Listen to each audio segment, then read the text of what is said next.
सुमिच, सबसे ज्यादा छात्र, सबसे ज्यादा प्लेसमेंट और सबसे ज्यादा गोल्ड मेडल। नमस्कार, मेरा नाम ज्ञानेश्वर है और आपने देखना शुरू किया है लाइव स्टेटिस्टिक्स। और मेरे साथ रोज की तरह दिल्ली से जुड़ रहे हैं देश के जाने माने सीनियर जर्नलिस्ट अजीत द्विवेदी जी। अजीत जी, 2 दिनों पहले हम लोग चर्चा कर रहे थे रिशु सिन्हा की, बिहार के सबसे बड़े टेंडर मैनेजर की, जिसकी गिरफ्तारी स्पेशल विजिलेंस यूनिट ने की है। बिहार की इकाई है स्पेशल विजिलेंस यूनिट और इनके खिलाफ ईडी की कार्रवाई भी चल रही थी। ईडी ने गिरफ्तारी में देरी की, इसके पहले ही स्पेशल विजिलेंस यूनिट ने गिरफ्तार कर लिया। और देखिए, ईडी ने भी रिशु सिन्हा के बारे में एक विस्तृत रिपोर्ट तैयार कर रखी है और उसके नेक्सस के बारे में जानकारी दी गई है। अब खबर आ रही है कि आज बिहार सरकार ने, आज देखिए सरकार ने बड़ा फैसला किया। हम लोग परसों कह रहे थे कि रिशु सिन्हा की गिरफ्तारी से कुछ होने वाला नहीं है। रिशु सिन्हा को लाभान्वित करने वाले लोग कौन हैं, उसकी अंगुलियों पर नाचने वाले कौन आईएएस प्राधिकारी हैं। तो आज 2 आईएएस योगेश कुमार सागर और अभिलाषा शर्मा निलंबित कर दिए गए हैं। बिहार सरकार की बड़ी कार्रवाई, और इसका आशय यह है कि जो इन्वेस्टिगेटिव एजेंसी है उसे कार्रवाई करने की छूट दे दी गई है। मतलब आगे कुछ भी हो सकता है।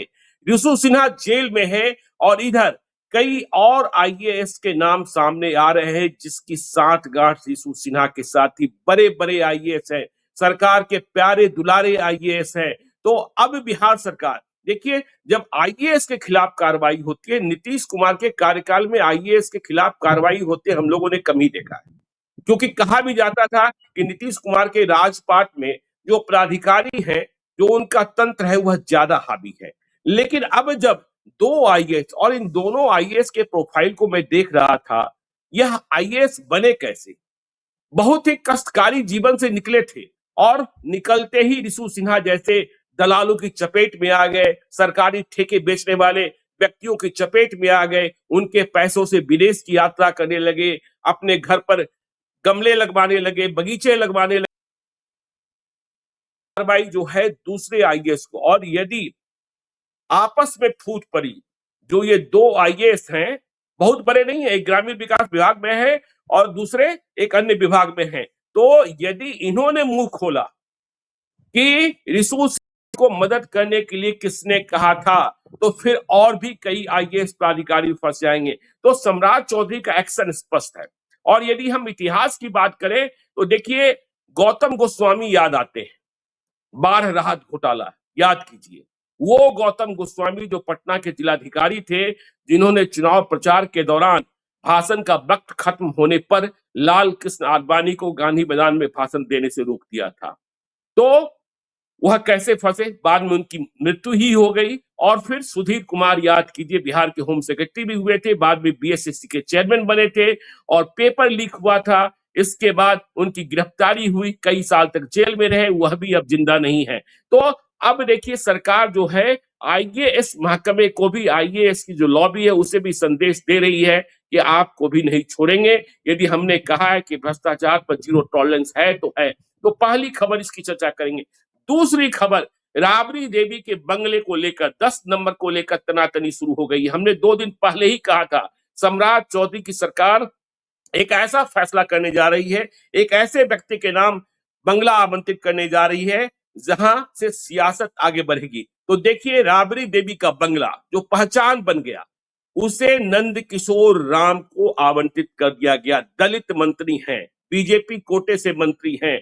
हमें और आपको दिल्ली में रामविलास पासवान के बंगले की कहानी भी याद करनी चाहिए, कैसे रामविलास पासवान के बंगले को खाली कराया गया था और कोई सियासत न हो, इसलिए रामनाथ कोविंद जो भारत के पूर्व राष्ट्रपति थे, उन्हें आवंटित कर दिया गया था। दलित का बंगला दलित को, और यहाँ यादव का बंगला दलित को। जब हमने पहले दिन यह खबर ब्रेक की थी, तब भी हमारे सूत्र ने कहा था, क्या किसी दलित नेता और दलित मंत्री को उतने बड़े बंगले में रहने का अधिकार नहीं है? और सवाल इसके आगे भी उठने लगा है, क्योंकि राबड़ी देवी ने आज कह दिया कि फोर्स भेज दीजिए। दिल्ली से लौटी हैं पोते का जन्मदिन मनाने के बाद, फोर्स भेज दीजिए, फोर्स भेजकर बंगला खाली कराइए। मतलब बंगला खाली करने के मूड में राबड़ी देवी नहीं है। वहीं लालू यादव भी रहते हैं, वहीं तेजस्वी यादव भी रहते हैं।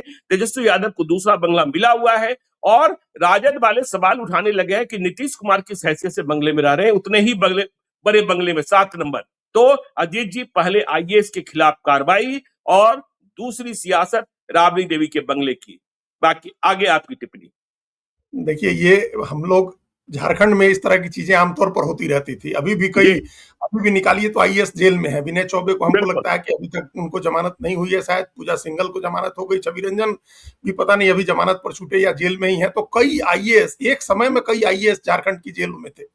हम्म, सस्पेंड होना तो आमतौर पर होता ही रहता है, चलता ही रहता है। कोई किसी घोटाले में, कोई किसी घोटाले में फंसता रहता है। बिहार का भी अगर मतलब रिसेंट हिस्ट्री में देखें तो संजीव हंस जेल में रह के आए, केंद्रीय एजेंसी ने जी, उनके खिलाफ कार्रवाई की थी। लेकिन ये बिहार में रेयर होता था, बहुत कम होता था। नीतीश कुमार के मुख्यमंत्री रहते तो इस बात की कोई इस बारे में सोच ही नहीं सकता था कि किसी अधिकारी के ऊपर हाथ डालें, और क्योंकि ये संजीव माना हंस तो जाता बिहार था की कि इकाई से सरकार बच का। ही गए थे ना। संजीव हंस तो बिहार की इकाई से बच ही गए थे, ईडी वालों ने कार्रवाई कर दी ना। हाँ, बिल्कुल ईडी की कार्रवाई ही कर रहे हैं। मतलब उनके जी, ऊपर ईडी ने कार्रवाई की थी। जो हम्म, स्टेट की एजेंसी किसी आईएएस के खिलाफ कार्रवाई नहीं करती थी, किसी अधिकारी हम्म, के खिलाफ। आमतौर पर ये माना जाता था नीतीश कुमार के बारे में कि उनकी सरकार अधिकारी ही चलाते हैं और हम्म, अधिकारी सबसे पावरफुल हैं। वहां तो नेता का महत्व थोड़ा कम हो गया था। थोड़ा क्या, हम्म, काफी कम हो गया था। आप जिले से लेकर के पटना तक में अधिकारियों का ही महत्व होता था। उन्हीं के जी, हिसाब से सारे फैसले होते थे।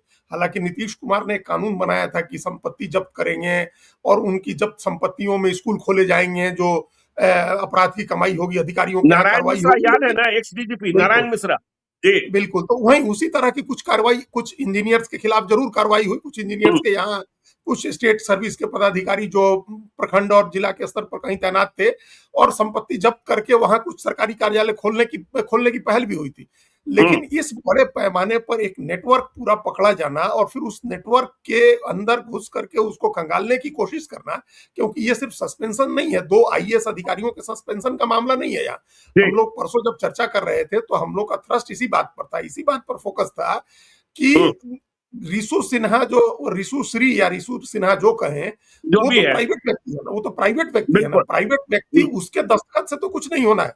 और हम्म, ऐसा भी नहीं था कि वो 1,000 करोड़, 2,000, 5,000, 10,000 करोड़ के ठेके अपनी कंपनी पर ले रहा था। ऐसा भी नहीं था। तो बिल्कुल। वो तो बिचौलिया है, प्राइवेट आदमी हम्म, है, एक बिचौलिया है जो नेटवर्किंग का काम करता है।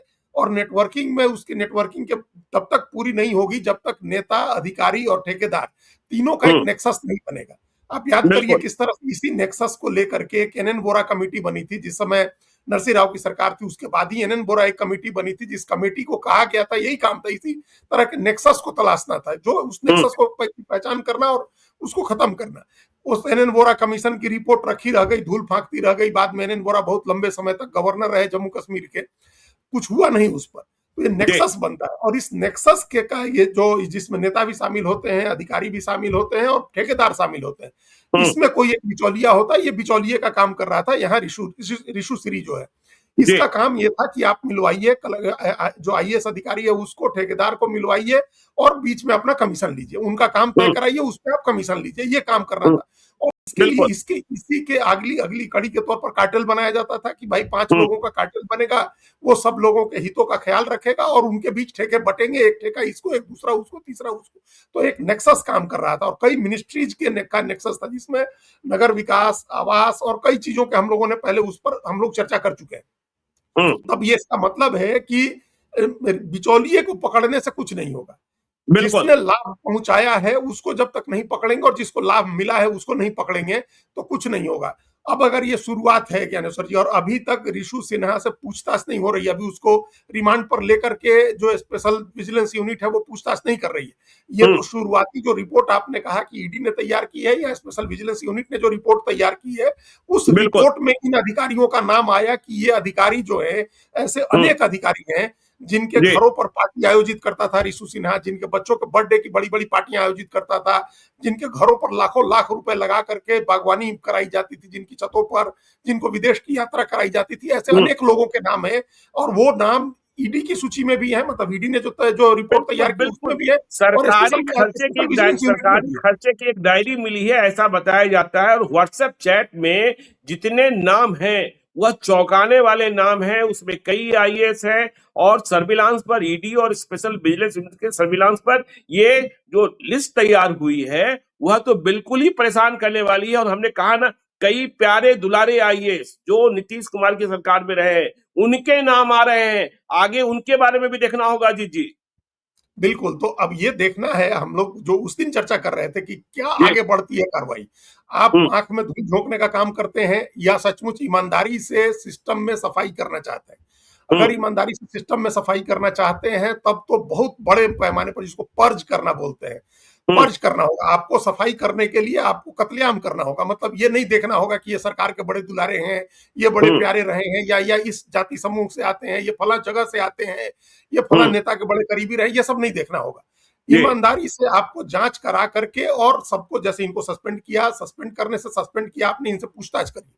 हुँ, पूछताछ करके इनसे पूछिए कि ये मुँह खोलते हैं, ऐसा तो नहीं है कि आपने छोटे-छोटे 2014-2017 के 2 अधिकारियों को सस्पेंड करके और आप निकाल देना चाहते हैं बाकी लोगों को। ये भी हुँ, नहीं होना चाहिए। कार्रवाई होनी चाहिए है समग्रता में और समग्रता बिल्कुल, में कार्रवाई का मतलब है कि इन लोगों के कार्यकाल में अगर 2 साल का, तो उसमें हुँ, जितने ठेके दिए गए हैं, उन सारे ठेकों की आप जाँच कराइए। टेंडर जी, बनाने से लेकर के ठेका अलॉट करने से लेके पेमेंट किए जाने तक की जाँच कराइए। इन हुँ, तमाम अधिकारियों के अकाउंट्स की जाँच कराइए, इनकी विदेश यात्राओं की जाँच कराइए, इनके बच्चों, इनके घरों पर हुई पार्टियों की जाँच कराइए। हुँ, एक सफाई का मैसेज जाना चाहिए जनता का भरोसा जीतने के लिए। और ये बिल्कुल, हम उस दिन भी कह रहे थे ज्ञानेश्वर जी, सम्राट चौधरी की सरकार ने अगर ये कार्रवाई शुरू की है, तो ये जोखिम लेकर के शुरू की है कि इससे एनडीए की सरकार पर ही सवाल उठेंगे। चूँकि बिल्कुल, एनडीए की ही सरकार अभी तो 24 से एनडीए की ही सरकार चल रही है और बीच में 17 हुँ, महीने के कार्यकाल को छोड़ दे तो उसके पहले भी नीतीश कुमार और एनडीए की सरकार थी, नीतीश हुँ, कुमार के नेतृत्व में। तो नीतीश कुमार के ऊपर सवाल उठेंगे। बिल्कुल, मुख्यमंत्री लगातार नीतीश कुमार ही हैं, उनके ऊपर हुँ, सवाल उठेंगे, उनके सलाहकार जो लोग हैं, उनके ऊपर सवाल उठेंगे, जो रिटायर्ड आईएएस अधिकारी हैं, जो नेता हैं, जो उनके साथ उनकी कोटरी है, सब पर सवाल उठेंगे कि भाई आप लोग क्या हुँ, कर रहे थे? जो जी, जो प्रशांत किशोर कह रहे हैं या जो आनंद मोहन कह रहे हैं, तब तो वो बात सही हो जाएगी कि आपने नीतीश हुँ, कुमार की तपस्या ही समाप्त कर दी नीतीश कुमार की। नीतीश कुमार बिल्कुल, ईमानदारी की प्रैक्टिस नहीं करते थे, वो ईमानदार थे। वो हुँ, दिखता था कि वो ईमानदार थे, उनके बारे में कोई नहीं कह सकता था जाके कोई आदमी उनके साथ पैसे की डील कर रहा है या पैसे लेकर के किसी को वो काम दे रहा है। लेकिन उनकी नाक के नीचे अगर ये हुआ है, तो इसके दाग तो उनके कुर्ते पर भी आएँगे, बड़ा सफेद और बड़ा साफ-सुथरा कुर्ता है उनका, उसके ऊपर भी बिल्कुल, दाग आएँगे। हुँ, ये जोखिम उठा करके सम्राट चौधरी कर रहे हैं, तो इसका मतलब वो इसको किसी कंक्लूजन तक ले जाना चाहते हैं, किसी तार्किक परिणति तक इसको ले जाना चाहते हैं। और जोखिम की इस बात इस आपने कर दी अजीत जी, आपने जोखिम की बात कर दी, याद कीजिए भागवत झा आज़ाद। देखिए, बिल्कुल, सम्राट चौधरी को याद करना चाहिए भागवत आजाद को भी। अपने ही कैसे दुश्मन हुए थे। तो सम्राट चौधरी ने भी बिरनी के खोते में हाथ हुँ, डाल दिया है, तो इसके लिए भी तैयार रहना चाहिए जो आपने कहा कि जो कुछ हुआ है एनडीए की सरकार में हुआ है। हुँ, 2014 बैच के हैं, 2017 बैच के हैं या जो प्यारे दुलारी आईएएस जो ताकतवर आईएएस जिनके नाम आ रहे हैं, तो नीतीश कुमार के राजपाट पर उँगली उठेगी और उसमें कई बीजेपी के जो मंत्री रहे हैं, उनके मंत्रालयों में जो घोटाला हुआ है क्योंकि ईडी की रिपोर्ट क्या कह रही है? ईडी की रिपोर्ट कह रही है कि सिर्फ टेंडर ही मैनेज नहीं करता था, कि वह नगर आयुक्त कौन होगा, विभाग का सचिव कौन होगा, पहले ठेका किसको मिलेगा, बाद में वह ठेका किसको चला जाएगा, पूरा वह एक चेन तैयार करता था और उसके हिसाब से काम होता था। बिल्कुल, तो इन सब की जाँच होगी तो बहुत बहुत बड़ा पर्दाफाश होगा ना, बहुत बड़े नेटवर्क जी, का खुलासा होगा। तो जो हुँ, सबसे ताकतवर लॉबी है आईएएस की, एक तो हुँ, उसके अंदर भी नाराज़गी होगी। बिल्कुल, भाई आखिर तो बिरादरी का मामला है, बिरादरी का हुँ, मामला है, काडर का मामला है, सब लोग आईएएस लोग हैं, अधिकारी लोग हैं, उनको लगेगा कि भाई आज अगर इसके खिलाफ हो रही है कार्रवाई तो कल किसी के खिलाफ भी हो सकती है। हुँ, तो एक तो बड़ी लॉबी नाराज़ होगी आपसे, जितने लोग शामिल हैं, बड़ी लॉबी उसमें नाराज़ होगी। ठेकेदारों की एक बड़ी लॉबी जिनको सैकड़ों हज़ारों करोड़ का ठेका मिला है, वो आपसे नाराज़ होगा। हुँ, पार्टी के अंदर की लॉबी जो नेता लाभान्वित हुए हैं, जो नीतीश कुमार के करीबी लोग हैं, तो आपने बिल्कुल एक छत्ते में हाथ डाल दिया है जिसका आपको खामियाजा भुगतना पड़ सकता है। आपको बड़ी स्ट्रांग होना होगा अपने से और ऊपर बिल्कुल, के जो आपके आप बीजेपी का जो हाईकमान है, उसका हुँ, भरोसा लेना होगा, उसको विश्वास में लेना होगा कि हम ये काम जो कर रहे हैं, ये ज़रूरी काम है। और जी, ज़रूरी इसलिए है क्योंकि बिहार के बारे में बिना शेक किए हुए अभी बिहार का भला नहीं हो सकता। अगर सेम हुँ, ढर्रे पर आप चलेंगे, थोड़ा बहुत चेंज करके चलाना चाहेंगे तब नहीं चलेगा। हुँ, बिहार में ओवरहॉलिंग की ज़रूरत है जो हम बार-बार कह रहे हैं कि बड़े बड़े ताकत आपने झकझोरने के क्रम में कई लोगों को नाराज़ कर दिया, कई लोगों को अपना शत्रु बना लिया है। और अब हुँ, वो सारे लोग आपके लिए आपके पीछे पड़ेंगे, आपकी कमियाँ खोजी जाएँगी और आप देखिए ज्ञानेश्वर जी पिछले अभी तो कितने दिन हुए क्या इनको 1.5 महीना हुआ है, ठीक 15 हुँ, अप्रैल से आज हम लोग 30 मई को बात कर रहे हैं, 1.5 जी, महीना सम्राट चौधरी को हुआ। इस 1.5 महीने में कितनी बार नैरेटिव बदलने की कोशिश हुई है, कितना इनके इनके खिलाफ नैरेटिव बनाने की कोशिश हुई है, हुँ, कितनी चीज़ों की नैरेटिव बनाने की कोशिश हुई है। बोलने में ये बिल्कुल कह देते हैं, लिखने में वो कह देते हैं, इनके साथ इनकी तस्वीर आ गई, वहां गए तो ट्रैफिक रोक दिया गया। कोई चीज ऐसी है जो इसको नहीं लोग टारगेट कर रहे हैं। तो बिल्कुल ये मामूली बिल्कुल। चीज तो नहीं है कि अभी हम्म, ऐसा 1.5 महीने पहले जो मुख्यमंत्री बना है उसके पहले तो आमतौर पर सद्भाव होना चाहिए, उसमें क्या कमी निकालने की बात है। जी। लेकिन इतने में ही कमी निकालने वाले ज्यादा लोग आ गए हैं, हर चीज में कमी हम्म, देखने वाले ज्यादा लोग आ गए हैं, काम में हम्म, कमी निकालने वाले ज्यादा लोग आ गए हैं। तो ये इसका मतलब आगे ये कमी निकालने वालों का, पीछे पड़ के निगेटिव कैंपेन करने वालों का ये बढ़ेगा। इसका बिल्कुल तरीका एक ही है कि आप उसके उसके असर में आकर के अपने मुहिम को कमजोर करने के बजाय आप इसको और तेज करिए, आप और एग्रेसिव होइए। इन हम्म, लोगों को, जिन लोग को सस्पेंड किया है उनसे बुला करके पूछिए और कहिए कि भाई 2017 बैच है तुम्हारा, तुमको अभी 9 साल 8 नौकरी करते हुए, अभी तुम्हारी कम से कम 27-28 साल की नौकरी बची हुई है। तुम हम्म, क्या चाहते हो, अभी अपना करियर खत्म करना चाहते हो? और बिल्कुल आजकल तो नरेंद्र मोदी की सरकार ने अखिल भारतीय सेवाओं में भी ये व्यवस्था कर दी है कि जबरन रिटायर कर दिए जा रहे हैं लोग, समय जी। के पहले लोग रिटायर कर दिए जाए। तो ये न हम्म, मत सम ये ऐसा ना हो कि तुम्हारा करियर अभी खत्म हो जाए। हम्म, तुम बताओ, तुम्हारे ऊपर तुम्हारा केस है तो तुम्हारा अलग चलेगा, दूसरे लोग जो शामिल हैं दूसरे की तुम अपने ऊपर जिम्मेदारी मत लो। तो ये इन हम्म, लोगों को भी समझाना होगा, पूछताछ करके मैसेज देना होगा, और जो रिपोर्ट्स हैं उस रिपोर्ट के आधार पर ऑब्जेक्टिव तरीके से काम करना होगा, बिना किसी बायस के। किसी को बिल्कुल। बचाना नहीं है, जो नीतीश कुमार कहते थे कि हम किसी को न बचाते हैं न किसी को फंसाते हैं, तो हम्म, लेकिन उसमें तो बचते रहे तमाम लोग, तमाम जी। अधिकारी तो बचते ही रहे। अब न हाँ, बचे हाँ। कोई व्यक्ति। देखिए कुछ आईपीएस के खिलाफ कार्रवाई हो जाती थी नीतीश कुमार के राजपाट में। हमने कई आईपीएस के खिलाफ कार्रवाई देखी, उनका सस्पेंशन हुआ, उन्हें हटाया गया। लेकिन आईएएस बचे रहते हैं, जो सबसे पावरफुल लॉबी है, और सम्राट चौधरी ने वहीं हाथ रख दिया है। देखिए, तो सम्राट चौधरी का पुराना रिकॉर्ड भी है। हम लोग एक दिन और चर्चा कर रहे थे नगर आयुक्त, पटना के नगर आयुक्त के साथ बिल्कुल, जो कुलदीप नारायण याद कीजिए। कुलदीप नारायण, हाँ, वही। जी। तो उस समय भी अब वो अड़ गए थे सम्राट चौधरी की, नहीं सस्पेंड करना है, तो उन्होंने कर दिया अपने हिसाब से जो काम हुँ, करना था। उन्होंने, नगर विकास मंत्री थे उस समय। तो हुँ, ये एक अच्छी बात है कि वो इस लॉ किसी दबाव में नहीं आते हैं, इस दबाव में नहीं हुँ, आते हैं कि हमारा संबंध खराब हो जाएगा। जो हम लोग, भाई आमतौर पर क्या होता है, हम लोग पंच परमेश्वर कहानी पढ़े थे, जो गद्दी पर बैठ गया, वो डायलॉग है ना कि बिगाड़ के डर से ईमान की बात नहीं करोगे। तो वो बिल्कुल। बिगाड़ के डर से बहुत लोग ईमान की बात नहीं करते कि चलो संबंध हुँ, बिगड़ जाएगा, काहे के लिए संबंध बिगाड़ना है, और इतना हुँ, पावरफुल आईएएस लॉबी है, ये तो इतने दिन रहेगा, या इसने कभी हमारे कहने से कोई काम किया होगा। बहुत सारी चीजों का लोग ध्यान रखते हैं, हुँ, लेकिन वो आपको बिहार का ध्यान रखना है, सिर्फ बिहार का बिल्कुल। ध्यान रखना है। ये नहीं आपका संबंध किससे बिगड़ जाएगा और किससे बन जाएगा, इस आधार पर तो शासन नहीं चलेगा, शासन हुँ, का इकबाल भी नहीं बनेगा। तो ये इकबाल बनाने वाला काम है जो अभी इन्होंने शुरू किया है, और धीरे धीरे क्रमशः, पहले रिशु सिन्हा पर ही हाथ डालने की कोई हिम्मत नहीं करता था, तो रिशु हुँ, सिन्हा पर हाथ डाला गया, उसको गिरफ्तार किया गया, उसके यहाँ छापेमारी हुई, चीजें जब्त हुई। फिर उसके आगे हम लोग पहले चर्चा कर चुके हैं कि कितना पावरफुल है, कितने पैसे हैं कि मुकुल रोहतगी को पैरवी बिल्कुल। के लिए खड़ा करते हैं लोग। तो और हुँ, दूसरा स्टेप ये हुआ कि जिन अधिकारियों के नाम है, जिन 2 अधिकारियों को, उनको सस्पेंड कर दिया।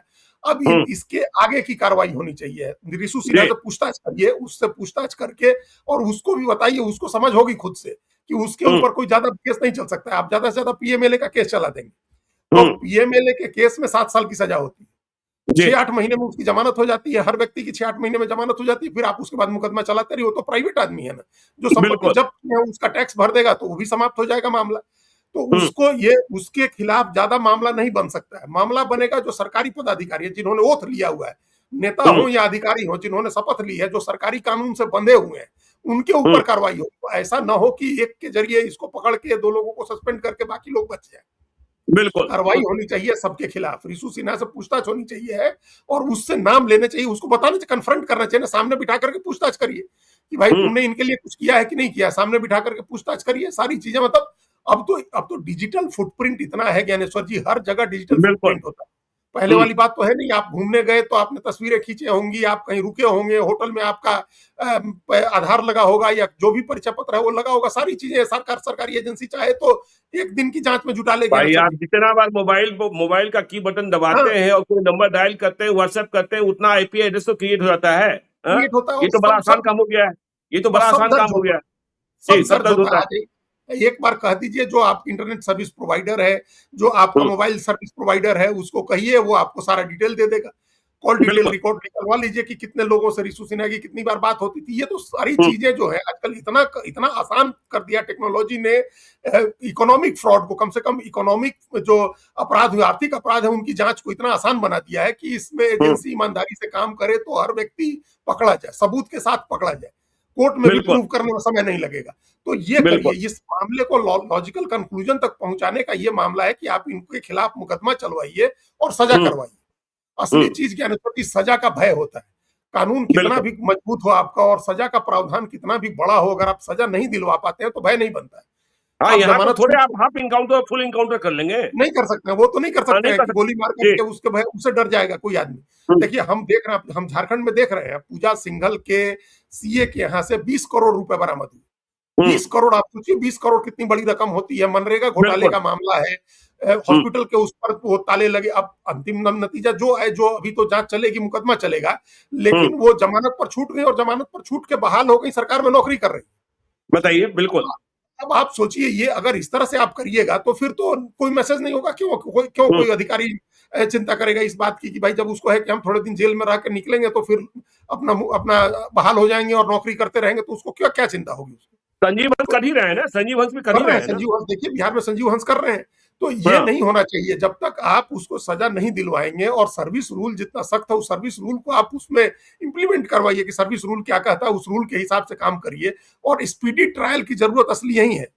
एमपी बिल्कुल। एमएलए के लिए स्पीडी ट्रायल का एमपी एमएलए का कोर्ट बना हुआ है ज्ञानेश्वर जी। उस एमपी हम्म एमएलए कोर्ट में कहा जाता है कि जल्दी से जल्दी ट्रायल करके सजा दिलवाइए नेताओं के, हम्म एमएलए एमपी के खिलाफ जो मुकदमे चल रहे हैं। तो ऐसे हम्म ही कोई फास्ट ट्रैक कोर्ट बनवाइए इस बात के लिए। ये अधिकारी जो बिल्कुल। पकड़े जा रहे हैं, आईएएस आईपीएस कोर्ट उसका नाम दीजिए, उसमें जितने तरह के अपराधी पकड़े जाएं, जितने तरह के अधिकारी किसी आरोप में पकड़े जाते हैं, उनके खिलाफ आप मुकदमा चलवाइए और उनको सजा करवाइए। अगर कोई जी। उनके खिलाफ मलिशियस वो है, कोई आदमी जानबूझ करके उनको फंसा रहा है, तो उसको भी क्लियर करिए। मतलब ईमानदार अधिकारी, ईमानदार व्यक्ति फंसना नहीं चाहिए, ईमानदार ठेकेदार नहीं फंसना चाहिए है। लेकिन जो जिसने बेईमानी की है, कराई है, रिश्वत दी है, रिश्वत ली है, उसके खिलाफ आप फास्ट ट्रैक कोर्ट बना करके आप डिजिटल सबूत जितने हैं वो जुटा करके उसको सजा करवाइए, तभी रुकेगा।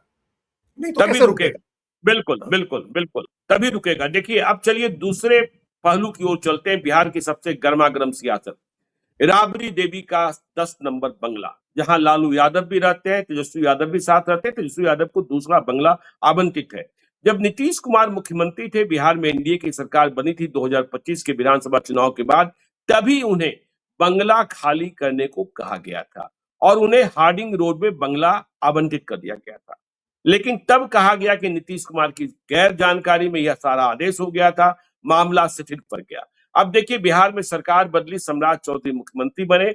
अब राबड़ी देवी का बंगला नंदकिशोर राम, बिहार सरकार के मंत्री को आवंटित कर दिया गया है और कल ही कहा गया है कि आप बंगला खाली कर दीजिए। इस बाबत बिहार सरकार में भवन निर्माण मंत्री लेसी सिंह का वक्तव्य भी आ चुका है और यह सरकारी तैयारी है कि राबड़ी देवी से बंगला खाली कराया ही जाएगा। लेकिन राबड़ी देवी बंगला खाली करने के मूड में नहीं है। राजद के नेता भी तने हुए हैं। राबड़ी देवी लौटी दिल्ली से और उन्होंने कहा, फोर्स भेजकर बंगला खाली करा दीजिए। तो बंगले पर रार साफ साफ दिख रहा है। अजीत जी, बिहार में होगा क्या? लोग पूछ रहे हैं, पूछने वाले राजद वालों ने पूछना शुरू कर दिया है, नीतीश कुमार को किस हैसियत से बंगला दिया आपने? देखिए ज्ञानेश्वर जी, अब इसमें सबसे पहले तो हम ही समझना चाहते हैं कि बंगला क्यों खाली कराया जा रहा है राबड़ी देवी से। जी। अगर आपके पास कोई इंफॉर्मेशन है तो आप बताएं, नहीं तो हम गेस हम्म करें किस वजह से खाली कराया जा रहा है बंगला उनसे। हम्म स्थिति तो कोई बदली नहीं है। बिल्कुल। स्थिति तो नहीं, वो तो विधान परिषद में नेता नेता प्रतिपक्ष थी प्रतिपक्ष हैं। जी। थी तो बंगला था, अभी भी है। हम्म तो ऐसी हम्म। क्या स्थिति बदल गई कि उनसे बंगला खाली कराया जा रहा है। राजनीतिक परिस्थिति बदल गई। बिल्कुल राजनीतिक परिस्थिति बदली है। तो ये जी। इसका तो आप पॉलिटिकल मैसेज एक देना चाह रहे हैं ना, जो अब बिल्कुल। हम ही लोग हैं जिन्होंने सबसे पहले कहा कि इनकाउंटर में जाति मत देखिए। जी। लेकिन यहाँ तो जाति देखी जाएगी ना। ये तो जाति हम्म, का मामला है, ये तो राजनीतिक प्रतिद्वंदिता का मामला है। ये दो चीजें तो आपकी बिल्कुल। देखी जाएंगी। जी। तो इसमें हमको ये एक मेरा जो अपना व्यू है वो ये बैड टेस्ट में लग रहा है, हमको अच्छा नहीं लग रहा है। हम्म। कि राबड़ी देवी अगर उस बंगले में 20 साल से रह रही थी, उसके पहले साधु यादव रहते थे, तो अब थोड़े दिन और अगर वो लोग रह लेते हैं उस बंगले में, तो उससे क्या स्थितियां बदल जानी है। क्या ऐसा बिहार सरकार के शासन की क्वालिटी पर क्या फर्क पड़ जाएगा? उनसे बंगला खाली करा लेने से बिहार सरकार के शासन की गुणवत्ता में क्या सुधार हो जाएगा? क्या बिल्कुल। गुणात्मक परिवर्तन आना है इस फैसले से? हम तो ये जानना चाहते हैं कि जी। हम लोग तो यकीन करते हैं ना। एक तो हम लोग के धर्म में भी, हिंदू धर्म में भी, ये कार्य कारण सिद्धांत कहा जाता है। कोई काम होता है तो किसी कारण से होता है। तो और उस वो कारण एक मकसद होना चाहिए, कोई एक मकसद फुलफिल होना चाहिए। तो जब आप बंगला खाली कराएंगे तो उससे क्या मकसद हासिल होगा सिवाय इसके कि गैर यादव जो जातियां हैं जिनका यादव से कुछ दुश्मनी है या कॉन्फ्लिक्ट है सोशल, उसको एक मैसेज दें कि देखिए लालू यादव के परिवार को परेशान किया गया। इसके अलावा क्या मैसेज है? और देखिए ना, नंद किशोर राम को दिया गया। और राम वोट बिहार में जब चुनाव होते हैं तो किसके साथ होते हैं? मनोज राम चुनाव जीत जाते हैं। तो राम वोट के बारे में अब भी कहा जाता है कि देखिए मांझी और पासवान तो एनडीए के साथ हैं। तो अब यह हमने पहले दिन ही कहा था जब हमने ये खबर ब्रेक की थी कि यह संदेशा दिया जाएगा कि राबड़ी देवी, जो आपने कहा जाति तो बिहार में देखी ही जाती है, यादव जाति के सबसे बड़े नेता जिन्हें आवंटित किया गया वह राम जाति के हैं, एक दलित हैं, उन्हें रहने के लिए घर नहीं दे। देखिए 39 नंबर का बंगला भी बहुत बड़ा है, लेकिन आपने ठीक कहा कि ऑब्जेक्टिव क्या है, यहां से खाली कराकर वहां जाना। और राबड़ी देवी और लालू यादव की उम्र कितनी हो गई? लालू यादव अभी सिंगापुर जाने वाले हैं अपना हेल्थ चेकअप कराने, और इस बीच ये सब कुछ होगा तो पता नहीं इसके लेकर क्या क्या हंगामा होगा, क्या क्या सियासत होगी, देखने की बात होगी। कहा जा रहा है कि पहले किसी और को आवंटित करने की तैयारी थी, लालू यादव के ही किसी प्यारे दुलारे मंत्री को आवंटित था, लेकिन नहीं, वो फिर आपको याद ही हमने याद कराया ना कि भाई रामविलास पासवान का बंगला चिराग पासवान को आवंटित किया जा सकता था विशेष परिस्थिति में, ठीक है, वह पहली बार या दूसरी बार के ही सांसद बने थे, लेकिन खाली करा दिया गया। तो बीजेपी तो बंगले की सियासत भी करती है ना, मैसेज देने के लिए। देखिए उस समय की राजनीतिक परिस्थितियां हम लोग को ध्यान है कि उस समय नीतीश कुमार बहुत नाराज थे। 2020 के चुनाव की ठीक बाद की बात है। नीतीश कुमार बहुत नाराज थे चिराग पासवान से। चिराग पासवान की वजह से नीतीश कुमार को राजनीतिक नुकसान हुआ था, बड़ा भारी नुकसान हुआ था। वो 43 सीट पर आ गए थे। उन्होंने उनकी पहल पर, जेडीयू की और नीतीश कुमार की पहल पर चिराग पासवान की पार्टी टूटी थी। और चूंकि नीतीश कुमार बीजेपी के साथ थे तो तुरंत चिराग पासवान के चाचा वाले गुट को मान्यता दे दी गई थी। उनके 5 एमपी हो गए थे। तो उस खुन्नस में नीतीश कुमार का प्रेशर था एक, जो वो बंगला खाली कराने में कहीं ना कहीं वो भी एक बड़ा उसका रोल रहा कि नीतीश कुमार ऐसा चाहते थे। नीतीश कुमार तो ऐसा भी अपना जो सोच लिए कि किसी से बदला अगर लेना है तो लेते ही लेते थे। तो वो एक मामला था उस तरह का। यहाँ तो ऐसी कोई परिस्थिति नहीं। यहाँ अगर मान लीजिए कि जो हार्डिंग रोड का बंगला, 39 नंबर का हार्डिंग रोड का बंगला राबड़ी देवी को आवंटित किया जा रहा है, वही बंगला नंदकिशोर राम को आवंटित कर दिया जाता तो नंदकिशोर राम की प्रतिष्ठा थोड़े कम हो जाती। वही बहुत बड़ा बंगला है। जो मंत्री के लिए आवंटित होने वाला बंगला है वो भी। लेकिन यहाँ एक कॉन्फ्लिक्ट क्रिएट करना है, विशुद्ध रूप से राजनीतिक मामला है। कॉन्फ्लिक्ट क्रिएट करना है कि यादव और राम रविदास समाज के बीच में लालू यादव के प्रति उनका एक सद्भाव दिख रहा था, मतलब इंडिया ब्लॉक के प्रति, तो उनको आपस में लड़ाना है। राबड़ी देवी अगर खाली नहीं करती हैं तो ये कहा जाएगा, ये नैरेटिव बनाया जाएगा कि एक दलित जो है उसको बंगला दिया गया तो राबड़ी देवी नहीं खाली कर रही है, उसको घर नहीं मिलने देना चाह रही है, जबकि ऐसी कोई बात नहीं है। घर देना लेना राबड़ी देवी के हाथ में संभव है ना, इस राजनीति में तो ये भी संभव है ना कि किसी दिन अपना सामान लेकर मनोज राम उनके दरवाजे पर पहुंच जाए और फाटक न खोले, वहीं से सियासत शुरू हो जाए, या फिर पुलिस पहुंच जाए, तो अभी तो इसके कई रंग देखने को मिलेंगे। हाँ, तो वही कह रहे, तो ये विशुद्ध रूप से राजनीतिक मामला है और राजनीति के तहत किया जा रहा है। और अभी क्या चुनाव के 6 महीने हुए हैं, सम्राट चौधरी को मुख्यमंत्री बने 1.5 महीने हुए हैं। अभी ऐसा कुछ करने की कोई जरूरत नहीं थी ज्ञानेश्वर जी, कतई कोई जरूरत नहीं थी। एकदम ये राजनीतिक बदले की भावना वाला काम होता है, ये सब नहीं करना चाहिए है। लालू यादव और राबड़ी देवी बिहार के बड़े नेता है, दोनों मुख्यमंत्री रहे हैं। ऐसा कौन सा पेयर है इस देश में? पति पत्नी कोई नहीं है जो मुख्यमंत्री हुआ हो। तो पहले तो क्या है, मुख्यमंत्री बात की है ना दीदी, तैयारी तो इसी बात की है ना कि विधानसभा में भी नेता प्रतिपक्ष की कुर्सी छीन ले और विधान परिषद में भी नेता प्रतिपक्ष की कुर्सी छीन ले। तैयारी तो बीजेपी का जो ऑपरेशन लोटस चलता रहता है, आपने बताया ही, हम लोगों ने भी जाना कि जो इराज की पार्टी हुई तेजस्वी यादव के बेटे की, उसमें कितने एमएलए गायब हो गए, और कहा जा रहा है कि और भी गायब हो सकते हैं यदि बीजेपी ने बटन खोद लिया है और कोर्ट की तलाश कर रहे हैं। तो ये हो सकता है। तो अभी इसका जो कई बार ऐसा होता है ना कि जब एक बार क्या वो हमको दोहा भूल गए, जिसका एक लाइन वो है कि गरीब की हाय नहीं लेनी चाहिए, उसका एक दोहा भी है वो, हाँ, जाकी मोटी हाय, कुछ इस तरह से कहते हैं। तो ये जो कमजोर है, जो दबा हुआ है, उसको और मत दबाइए। हो सकता है कि लोगों की सहानुभूति फिर उसके साथ हो जाए।